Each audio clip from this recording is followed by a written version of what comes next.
Entonces, vamos a tratar inicialmente lo que es esta parte, que creo que igual ya la han ido viendo en el transcurso de la semana, lo que son las líneas acopladas y desacopladas, ¿verdad? Bueno, esta sería básicamente la estructura de una línea de transmisión. ¿Qué es lo que tenemos? Tenemos una tensión del generador. En el interior de la línea existe una impedancia característica, que es la impedancia, como lo dice su nombre, que caracteriza la línea, ¿no? La impedancia que existe en el interior de mi medio de transmisión. Y al final de este medio de transmisión existe una carga, ¿no? Que tiene cierta impedancia, una impedancia de carga. Bien, ¿qué es lo que hacemos en esto? Parte del estudio que vamos a ver dentro de lo que es esta clase en específico y tal vez la siguiente también, es el estudio de cómo nos vamos a desplazar a través de la línea, ¿está bien? Que es una parte muy, muy interesante, ya que nos podemos desplazar en la línea desde lo que es el generador hacia la carga, ¿no? Como bien nos dice aquí, nos podemos desplazar en este sentido. Y bueno, ese desplazamiento que vaya realizando tiene un nombre, ¿no? Ese parámetro que es Z, ¿sí? Ese sería uno, pero no solamente me puedo desplazar de lo que es el generador hacia la carga, sino que también me puedo desplazar de lo que es la carga hacia el generador. ¿Cuál es la diferencia? Bien, vamos viendo un parámetro antes de ver eso. Veo, ¿no? Que mi línea de transmisión va a tener una longitud L. Entonces, ¿qué va a suceder para lo que es este Z? Si es que me desplazo de lo que es el generador hacia la carga, nos vamos a desplazar desde el generador hacia la carga desde Z igual a 0 hasta Z igual a L. Entonces nos desplazamos desde Z igual a 0 hasta Z igual a L, desde el generador hacia la carga. ¿Y qué sucede si es que nos desplazamos desde la carga hacia el generador?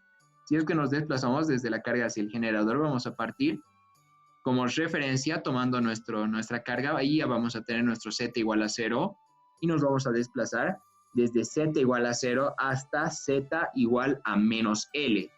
¿Ok? Entonces, ese sería el primer concepto. Bien, ¿qué más podemos ver de lo que es esta gráfica? Lo que no estamos tratando son estos, ¿no? Aquí vemos ciertas señales que igual introducimos. ¿Sí? ¿Qué es esto? Esto es mi tensión, mi voltaje incidente, ¿sí? Ya que mi línea va a tener ciertas características que son bastante importantes, y estas características son la capacidad de reflexión, ¿ok? La capacidad de reflexión. Entonces, ¿qué es lo que va a pasar? Voy a tener un voltaje incidente, este va a ingresar, pero cierto voltaje se va a reflejar, ¿ok? Entonces, incido y reflejo. Entonces, eso sería lo que es esta parte. Y bueno, esto ya lo vamos a estudiar más a fondo a partir de lo que son las siguientes características, ¿está bien? Bien, ¿cuáles son estas características? Vamos a tratar inicialmente lo que es la forma fasorial para las ondas de voltaje y corriente. ¿Se acuerdan que en la anterior clase hemos visto lo que era la constante de propagación, ¿verdad? La constante de propagación, ¿qué forma tenía? Tenía esta forma, alfa más J beta, ¿verdad? Tenía esa forma exactamente. Inicialmente, para lo que es la forma fasorial, lo que me dice aquí, ¿no? De las ondas de voltaje y corriente, la onda de voltaje se puede expresar de esta forma, tiene esta forma, B en función de Z. Vemos, esta parte es muy importante, ¿no? Ya que estoy viendo que mi voltaje va a depender de lo que es mi desplazamiento, ¿ya? Entonces, eso, para mi voltaje, dependiente de mi desplazamiento, va a existir esta función A por E elevado a la menos constante de propagación por Z, más E por E elevado a la constante de propagación por Z, donde el A, esta parte, está relacionada con lo que es lo incidente, ¿no? La tensión incidente, y esto está relacionado con lo que es reflejado. Y bueno, no es tanto así, lo estamos viendo simplemente toda esa parte, ¿no? Pero lo que me da la característica de lo que es incidente sería esto, el A, ¿sí? Y lo que me da la característica de lo que es reflejado es el B, ¿ok? Entonces, eso, bien. ¿Qué más? Sabemos que por la ley de Ohm, si es que este sería un voltaje incidente, ¿no? El A, y el B sería un voltaje reflejado. Entonces, por ley de Ohm, ¿qué es lo que tendría? Sé que voltaje es igual a corriente por impedancia. Entonces, corriente es voltaje sobre impedancia, ¿verdad?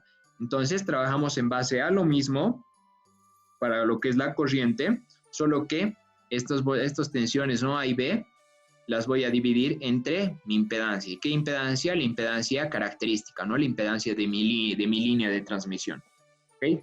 Eso entonces. ¿Y qué más? Cambia el signo, nada más, ¿no? Este ya se vuelve negativo. Bien, para lo que es impedancia, igual bajo la misma ley de Ohm, sé que la impedancia es voltaje sobre corriente, ¿verdad? Entonces, ¿qué es lo que va a suceder aquí? Voy a dividir nada más, ¿está bien? Divido estos dos y voy a obtener esta función, ¿verdad? Sí, simplemente es eso para lo que es la impedancia. Pero esto es para el caso únicamente, fíjense, para el caso en el que exista una línea desacoplada. ¿A qué se refiere una línea desacoplada? Una línea desacoplada es cuando la impedancia de carga es distinta de la impedancia característica. ¿Está bien? ¿Y cuál es la característica de una línea desacoplada? La característica de una línea desacoplada es que únicamente estos dos son distintos, ¿no? Como bien les mencionaba, pero ¿qué más? En una línea desacoplada va a existir lo que es el voltaje incidente y el voltaje reflejado. ¿Ok? Vamos a ver que existe un caso especial, que sería lo que es una línea acoplada. ¿Y qué es lo que sucede para una línea acoplada? Estas dos impedancias son iguales. ¿Y qué es lo que va a suceder si es que Z sub L y Z sub 0 son iguales? Si es que estos dos son iguales, esta línea de transmisión se va a aproximar a una línea infinita. No sé si se entiende esa parte. Se aproxima una línea infinita. Entonces, como si mi línea tuviera un L infinito, una infinita distancia. ¿Y qué va a suceder en ese caso? Si es que voy a tener un voltaje incidente y mi línea va a ser infinita, entonces ya no va a aparecer este voltaje reflejado. ¿Ya? Entonces, esa es la característica de una línea acoplada. O sea, ya se aproxima a una línea infinita y no va a existir voltaje reflejado. Entonces, en ese caso, ¿qué es lo que va a pasar? Va a desaparecer este B, ¿verdad? Va a desaparecer este B. Entonces, esto ya se va a hacer, esta parte ya se hace cero, ¿no? Y por ende esto también y todo esto también. Y eso ya sería, ¿no? Haciendo B igual a cero, ya hallo lo que son los parámetros para cuando tengo una línea acoplada. ¿Qué más podemos ver? Lo que son otros parámetros, ¿está bien? Otros parámetros. Y aquí, bueno, ya vamos a poder mencionar, ¿no? Lo que les decía hace un momento, que había que ver que este voltaje dependía de Z nada más, ¿no? De mi desplazamiento. Pero para lo que son mis expresiones instantáneas, las expresiones instantáneas, ¿con qué parámetros están relacionados? Con el tiempo, ¿verdad? Entonces, ya para mis expresiones instantáneas, estos voltajes y este voltaje y esa corriente van a depender de lo que es también el tiempo. Entonces, para esas expresiones, ¿qué es lo que ¿qué fórmulas voy a utilizar? Voy a utilizar estas fórmulas. ¿Qué más tenemos? Lo que es la velocidad de fase. Por si acaso esta parte res se refiere a la parte real, ¿no? ¿Ya? La velocidad de fase. La velocidad de fase ya se las mencionaba la anterior clase, es omega sobre beta. Omega es 2pi por la frecuencia, ¿no? Sobre beta. Beta es la constante de fase, ¿verdad? ¿Qué más? Tengo la velocidad de propagación. La velocidad de propagación tiene dos expresiones. La velocidad de propagación es lambda por la frecuencia y también tiene esta otra expresión que es c sobre la raíz de la permeabilidad relativa por la permitividad relativa. Pero lo que les mencionaba es que esta permeabilidad relativa, usualmente, por no decir en todos los casos, siempre va a ser 1. Entonces, bajo ese concepto, mi velocidad de propagación va a ser la c sobre la raíz de la permitividad relativa, ¿no? Donde c es la velocidad de la luz, ¿verdad? ¿Listo? ¿Qué más tenemos? Lo que es la longitud de onda. La longitud de onda simplemente surge de igualar estas dos expresiones, ¿no? Entonces, y de ahí despejo el lambda, ¿no? Donde si es que despejo el lambda va a surgir esta expresión. ¿Qué más? El tiempo de retardo de la línea. El tiempo de retardo de la línea sirve para algunos ejercicios, ya vamos a ver. Por el momento creo que no vamos a tratar mucho lo que es este parámetro, pero es bueno que ya lo conozcan. El tiempo de retardo de la línea en sí está relacionado con la fórmula, ¿no? del MRU. Velocidad es igual a distancia sobre tiempo, ¿no?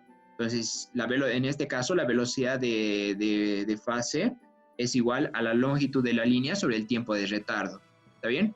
Entonces, eso, si es que despejo de ahí el tiempo de retardo, ya voy a tener esta expresión, ¿no? El tiempo de retardo es igual a la longitud de la línea sobre la velocidad de fase, ¿no? Donde la velocidad de fase es igual a omega sobre beta, y a partir de eso surge esta otra expresión, ¿no? El tiempo de retardo es beta por L sobre omega. ¿Está bien? ¿Qué más tengo? La potencia promedio en la carga o en el generador. La potencia en la carga o potencia en la entrada es igual a un medio de la parte real de la multiplicación, ¿no? Del voltaje en función del desplazamiento por la corriente en función del desplazamiento conjugado, ¿no? ¿Qué es lo que sucede con esto del conjugado? Simplemente se invierte la fase. ¿Qué más tengo? La impedancia de entrada. La impedancia de entrada es muy importante. Como bien lo dice su nombre, va a surgir en la entrada de la línea. Sí, tiene estas expresiones que igual ya las van a poder ver en el libro. Y bien, la impedancia de entrada, como también lo dice su nombre, va a ser la impedancia que surge en la entrada de la línea. Si es que pongo mi tester, ¿no? En la entrada de la línea va a ser la impedancia que se lea ahí. ¿Qué más? Voy a tener lo que es el módulo del voltaje, ¿ya? O sea, ese B de Z tiene una expresión también para lo que es su módulo. ¿Okay? Esto también lo estoy extrayendo de las ecuaciones del libro. Tiene esta expresión, el módulo, ¿ya? Donde aquí, bueno, lo más importante no es tanto el conocer esta expresión, ¿ok? Sino lo importante es conocer el máximo y el mínimo, el valor máximo y el valor mínimo. ¿Cuándo va a surgir un valor máximo dentro de lo que es esta expresión? Va a surgir cuando este coseno de 2 beta z más θ sea igual a 1, ¿verdad? ¿Y cuándo va a surgir un mínimo? Cuando este coseno de 2 beta z más θ sea igual a menos 1. Entonces, para el primer caso, que decíamos que iba a ser un máximo, esto ya va a tener un valor de 1. Bueno, aquí en el interior va a surgir la expresión 1 más el módulo del coeficiente de reflexión. Todo eso elevado al cuadrado, ¿verdad? El cuadrado con la raíz se anulan y va a surgir esto, lo que aquí veo, ¿no? El voltaje máximo es A por 1 más el módulo del coeficiente de reflexión. El voltaje mínimo es igual a A por 1 menos el módulo del coeficiente de reflexión, ya que volviéndose esto menos 1, ya esta expresión se va a volver 1 menos el coeficiente de reflexión, todo eso elevado al cuadrado, ¿no? Cuadrado con raíz se anulan y vamos a tener esto, ¿ok? El módulo de la corriente surge algo similar, solo que si se dan cuenta aquí, ¿qué es lo único que varía? Lo único que varía es esto, ¿no ves? Este signo, ¿ok? Aquí, aparte de lo que es esta parte, ¿qué diferencia surge? Surge esta diferencia, ¿no? Ya que aquí en lugar de haber un signo más, hay un menos. Entonces, ¿qué me está diciendo esto? Que si es que este valor va a ser 1, ¿no ve? Si es que este valor va a ser 1, el coseno de 2 beta z más θ, en el primer caso, para lo que es la tensión, voy a tener un valor máximo, ¿verdad? Pero si es que ese valor es 1, mi corriente va a ser mínima, ¿verdad? Debido a este signo negativo. ¿Okay? Y eso es muy importante dentro de lo que es estas características, ¿ya?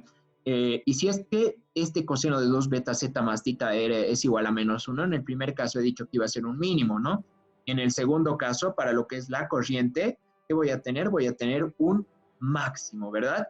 Cuando tenga una tensión máxima, voy a tener una corriente mínima, y cuando tenga una tensión mínima, voy a tener una corriente máxima. ¿Está bien? ¿Qué más? Voy a tener la longitud de onda de la onda estacionaria, ¿sí? ¿Cuál es mi onda, bueno, estacionaria? es la onda que existe dentro de lo que es, dentro de lo que es la línea, ¿sí?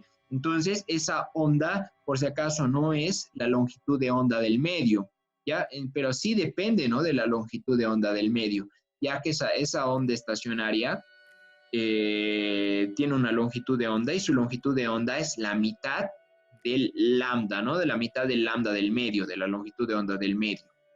¿Está bien? Esto siempre se va a cumplir, ¿ok? Y esto igual lo vamos a poder comprobar más adelante en alguno de los ejercicios que vamos a ver, ¿ok? Bien, vamos viendo lo que es el coeficiente de reflexión de voltajes en la carga. Esto creo que igual ya lo hemos visto en la anterior clase. Es igual a B sobre A, voltaje reflejado sobre el voltaje incidente, ¿no? ¿Ok? O también es igual a Z sub L menos Z sub 0 sobre Z sub L más Z sub 0. Bien, aquí tenemos otro parámetro, lo que es la relación de onda estacionaria, el ROE o BSWR. El ROE o BSWR es igual a 1 más el módulo del coeficiente de reflexión de voltajes sobre 1 menos el módulo del coeficiente de reflexión de voltajes. Bueno, aquí simplemente lo ven con fórmula, ¿no? Pero no es tanto así, sí, ya que este ROE, ¿cómo se lo determina? Es el voltaje máximo sobre el voltaje mínimo, ¿sí? Siempre es el voltaje máximo sobre el voltaje mínimo. ¿Y dónde vemos eso? Justamente lo vemos, ¿no?, en la expresión del módulo del voltaje. El voltaje máximo es A por 1 más el módulo del coeficiente de reflexión. El voltaje mínimo es A por 1 menos el módulo del coeficiente de reflexión.